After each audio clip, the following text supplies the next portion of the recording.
Baiklah, kita akan coba kupas terkait dengan persyaratan bahan baku untuk produk industri kayu lapis dan laminated vinyl lumber. Nah, dari beberapa literatur yang pernah saya baca, bahwa bahan baku untuk veneer ya, di mana veneer ini kan tadi sudah saya sampaikan merupakan bahan utama dari pembuatan kayu lapis dan LVL ini. Asal usulnya bisa berasal dari kelompok softwood maupun hardwood. Nah, tentu saja saya rasa semua mahasiswa sudah paham apa yang dimaksud dengan softwood maupun hardwood. Tapi tidak ada salahnya coba saya sedikit ulas ya kembali secara singkat bahwa yang dimaksud dengan softwood itu dan juga hardwood tentu saja merupakan pengelompokan kayu yang berlaku ya di dalam dunia perdagangan internasional. Jadi di dalam dunia perdagangan ya, kayu internasional itu dikenal dua kelompok ya secara garis besar. Yang pertama softwood, sering juga kita kenal sebagai kayu daun jarum. Kemudian satu lagi adalah kelompok hardwood yang dikenal juga sebagai kelompok kayu daun lebar. Sebagian masyarakat juga mengistilahkan softwood itu kayu daun, kayu lunak, sementara hardwood itu kayu keras. Namun agak sulit kalau kita langsung ya mengartikan bahwa softwood dan hardwood itu kayu lunak dan kayu keras, karena beberapa kayu ya, beberapa jenis kayu yang memiliki kerapatan rendah itu justru termasuk ke dalam kelompok softwood, sementara ada beberapa yang memiliki kerapatan lebih tinggi itu masuk ke dalam kelompok softwood. Nah, kemudian jenis-jenis yang termasuk ke dalam kelompok softwood itu contohnya adalah pinus ya atau tusam. Nah, sedangkan untuk jenis kayu yang masuk kelompok hardwood ini sering kali kita temui ya di masyarakat kita, ada kayu sengon, ada kayu jati, ada kayu jabon, ya, ada kayu gemelina dan lain sebagainya. Nah, umumnya produksi vinir untuk kayu lapis dan LVL ini memerlukan bahan baku berkualitas tinggi. Ya, nah kualitas tinggi itu seperti apa? Ini ada beberapa ya penjelasan terkait dengan hal tersebut.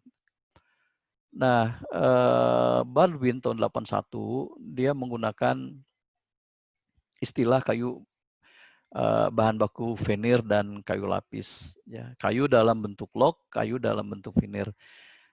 Nah, dalam bentuk log tentu saja harus memenuhi beberapa kriteria yang juga pernah ya disampaikan pada saat kita membahas industri veneer, di mana kita harus perhatikan mulai dari kualitas dan grade. Nah, kualitas dan grade itu biasanya ya yang menjadi dasar adalah ukuran diameter, kemudian kesilindrisan atau kelurusan dari batang kayu bulat atau kayu log yang akan digunakan. Nah, kemudian peralatan ya untuk melayani muat bongkar dan transportasi serta proteksi log. Jadi bagaimana log yang demikian memiliki ukuran diameter besar, kemudian panjang lurus silindris, itu tentu saja membutuhkan ya alat muat bongkar. Ya salah satunya yang digunakan biasanya kalau kayunya besar-besar itu menggunakan kren ya. Jadi alat untuk mencapit, mobil pencapit itu kemudian diangkut ke atas truk ya, ke atas dump truk. Lalu setelah itu diangkut ke industri ya, kayu lapis atau industri LVL. Nah, kemudian pada saat proteksi log juga biasanya memang ada perlakuan yang dilakukan terkait dengan kayu bulat atau log ini. Yang pertama tentu kalau lokasi industrinya dekat dengan sungai, nah biasanya log-log ini disimpan di log pond ya. Jadi disusun, kemudian diikat ya, setiap berapa banyak begitu, kemudian dikasih pasok begitu ya supaya dia tidak ikut tidak ikut bergerak pada saat air sungai itu mengalir. Nah, kemudian pada industri kayu lapis atau LVL yang posisinya ada di daratan begitu, jauh dari sungai, maka biasanya disediakan log yard ya. Log yard ini untuk tempat penyimpanan bahan baku kayu bulat, kayu bundar atau log ya sebelum diproses menjadi bahan veneer maupun kayu lapis dan LVL. Nah, secara khusus untuk veneer kupas, log umumnya berdiameter besar ya, diusahakan tadi silindris ya, kemudian cacatnya minimum. Namun saat ini beberapa industri kayu lapis dan industri veneer sudah menggunakan peralatan yang dimodifikasi sehingga dengan diameter yang kecil pun ya itu sudah bisa dibuat veneer, kemudian veneernya dibuat untuk menjadi kayu lapis atau LVL. Nah, kemudian untuk veneer sayat atau slice, ini persyaratan lognya lebih spesifik dan lebih ditekankan pada produk akhir. Biasanya karena tujuan akhirnya adalah untuk pensi plywood, untuk fungsi dekorasi, ya, untuk keindahan, maka jenis-jenis kayu yang dipersyaratkan adalah jenis kayu yang memiliki corak warna indah, ya, kemudian biasanya juga harganya relatif lebih mahal ya dibandingkan dengan jenis kayu biasa. Ini contohnya adalah kayu jati atau dalam nama latinnya Tectona grandis.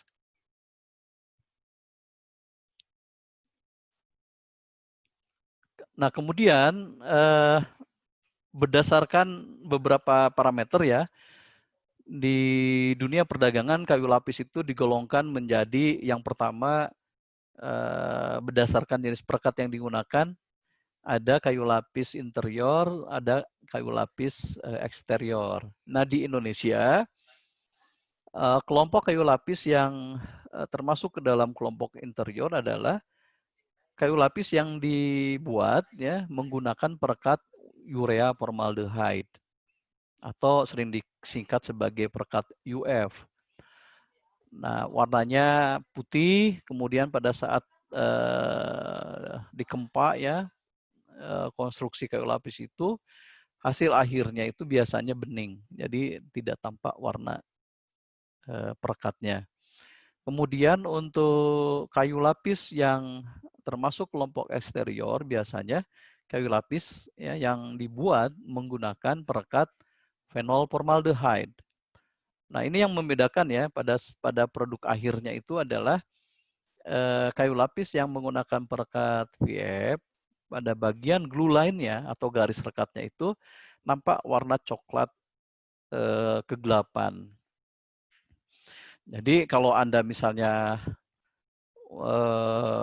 sedang membuat rumah, kemudian memerlukan komponen plywood atau kayu lapis yang hanya digunakan untuk di dalam ruangan atau di bawah naungan, maka Anda cukup ya pergi ke toko bangunan, kemudian Anda beli kayu lapis dengan perekat urea formaldehyde. Namun, kalau komponen ya dari kayu lapis itu akan Anda gunakan di luar ruangan yang berhubungan langsung dengan udara, dengan lingkungan sekitarnya, maka saya sarankan Anda untuk membeli kayu lapis yang dibuat dengan menggunakan perekat fenol formaldehyde. Kemudian berikutnya adalah kayu lapis berdasarkan jenis veneer ya pada bagian permukaannya. Jadi konstruksi kayu lapis itu kan ada 3 ya, bagian face, bagian core, dan bagian back. Jadi bagian permukaannya, bagian inti, dan lapisan belakang. Nah, berdasarkan jenis veneer pada bagian permukaannya, kayu lapis itu dibagi menjadi 2, ada yang disebut dengan ordinary plywood. Ordinary plywood itu ya kayu lapis umum ya, yang biasa digunakan, tidak memerlukan keindahan. Yang kedua, fancy plywood. Nah, ini kayu lapis yang menggunakan veneer ya, hasil sayatan tadi atau hasil slicing tadi.